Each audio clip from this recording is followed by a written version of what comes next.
வணக்கம் நண்பர்களே, நாம் இன்றைக்கு திருக்குறள் பற்றி காண இருக்கின்றோம். திருக்குறள் எழுதியவர் திருவள்ளுவர். திருவள்ளுவர் வாழ்ந்த ஊர் சென்னையில் உள்ள திருவான்மியூர் அருகில் என்று கருதப்படுகின்றது. திருக்குறள் அறம், பொருள், இன்பம் என்ற முப்பெரும் பிரிவுகளை கொண்டுள்ளது.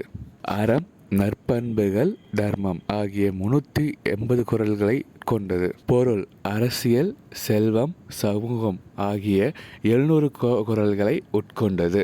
இறுதியாக இன்பம், காதல், குடும்பம் உட்பட்ட 250 குறள்களை உட்கொண்டது. ஆக மொத்தம் 133 அதிகாரங்களும் அதிகாரத்துக்கு 10 பாடல்கள் வீதம் 1330 குறள்களையும் கொண்டது திருக்குறள். திருக்குறள் என்ற சொல் திரு பிளஸ் குறள், திருக்குறள் என்று அழைக்கப்படுகிறது. திரு என்ற சொல்லுக்கு அடையாளம் மிக மதிப்புள்ளவற்றை திரு என்று நாம் குறிப்பிடுகிறோம்.